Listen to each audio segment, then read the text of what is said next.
Pregnancy అంటే చాలా ఖర్చులుంటాయి ప్రసాద్. నువ్వు అసలే రూపాయి కూడా వెనకాడతావు.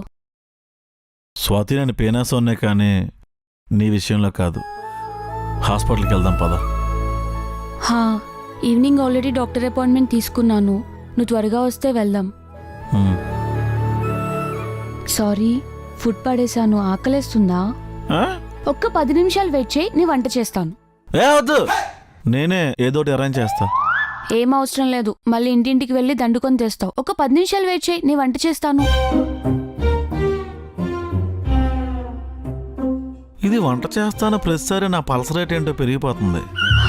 ప్రసాద్, పప్పు చేనా? నువ్వు పప్పు చేస్తే అచ్చం మైసూర్ పాకలా ఉంటది. కుమ్మే. Thank you. ప్రసాద్, నీకు పొటాటో ఫ్రై ఇష్టం కదా, అది చేస్తా. అమ్మా, ఈసారి బంగాళదుంపలు మొక్కలు చేయవా? లాస్ట్ టైం నువ్వు చేసిన ఫ్రైకే టెన్నిస్ బాల్ అనుకుని వీధిలో పిల్లలు క్రికెట్ ఆడుకున్నారు. మనంటి అద్దాలే పగిలాయి. నువ్వు చూస్తావు కదా. ఈసారి మళ్ళీ అద్దాలు మార్చుకోవాలన్నమాట. తాపీ మేస్త్రిలో అయిపోయింది ఆ పరిస్థితి. People say I need to get a little action. People say my love life. ఏమండి ప్రసాద్ గారు, కంగ్రాచులేషన్స్ అండి. స్వాతి గారు ప్రెగ్నెంట్ అంటగా. Thank you. కంగ్రాట్స్ అన్నా. థ్యాంక్స్. ఓయ్, ఎవరికి చెప్పొద్దన్నా కదా? నేను చెప్పలేదు ప్రసాద్. మరి అందరికి ఎలా తెలిసింది? అంటే ఆఫీస్కి ఎందుకు లేట్ వచ్చినాను కార్తీక్ అడిగితే రీజన్ చెప్పాల్సి వచ్చింది. వినాయక చందాలు చదివినట్టు మైక్లో అందరికీ అనౌన్స్ చేసి చెప్పావు, ఏదో కుందేలు మొహం వేసుకొని.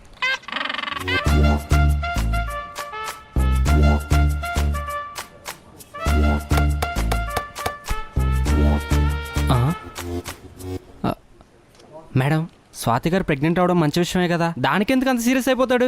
పీనాసోడు ఎక్కడ చెప్పేస్తే పార్టీ ఇవ్వాల్సి వస్తుందో అని. ఓహో, ఈ మధ్యన మరీ దారుణంగా తయారాడు మేడం. మొన్న నా లంచ్ బాక్స్ తినేసి దాంట్లో రాళ్ళు రప్పలతో నింపేశాడు. అదేంటని అడిగితే ఒక పూట తినకపోతే చచ్చిపోతాం అన్నాడు. సాడిస్ట్ ఏదవా. నోరు ముయ్యండి. సీనియర్స్ని పట్టుకుని ఏంటా మాటలు నోటుకొచ్చినట్టు. పంజుడండి ఫస్ట్. కార్తీక్, నాకు మెటర్నిటీ లీవ్ కావాలి. నీకా? నాకు కదా, మా ఆవిడికి.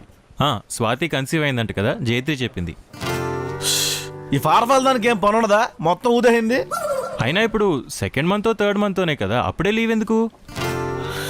కార్తీక్, ఇప్పుడు ప్రాజెక్ట్ కంప్లీట్ చేయడానికి 6 months టైం ఉందనుకో. ఆ బొక్కలే లాస్ట్ మంత్ పని చేయొచ్చు వదిలేస్తావా? ఇది అంతే. దిక్కుమాలిన ఎగ్జాంపుల్స్ చెప్పకు ప్రసాద్. నువ్వేమో ఆ ఎదవ రోస్టింగ్ వీడియోలు చూసుకుంటావు, జైత్రి ఏమో కొరియన్ డ్రామాస్ చూసుకుంటుంది. పోనీ ఆ అమెరికా వాడన్నా పనిచేస్తాడా అంటే వాడు గుమగుమలు వంట వార్పు ప్రోగ్రామ్స్ చూసుకుంటాడు. ఎంతో అంతో పనిచేసేది స్వాతి మాత్రమే. అయినా అమ్మాయికి లీవ్ కావాలంటే ఆవిడే అడుగుద్ది కదా, నువ్వెందుకు? కంపెనీ నీది, లాభాలు నీవి, మేము పని చేయట్లేదా? ఇలాంటి మాటలు మాట్లాడితే నా కొళ్ళు మండేది. ఒళ్ళు మండుతుందా?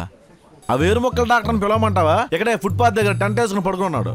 వద్దు, వాడు లాస్ట్ టైం ఇచ్చిన వేరు మొక్క ఇంకా అరగలేదు. ఏదో ఒక రోజు అది కడుపులో పెరిగి మొక్క అయి పెద్ద చెట్టు అవుద్ది. అప్పుడు కాకులన్నీ నా మీదే వాళ్తాయి. బాగుంటుంది కదా, తుంబాడులో ముసిలిదానిలాగా.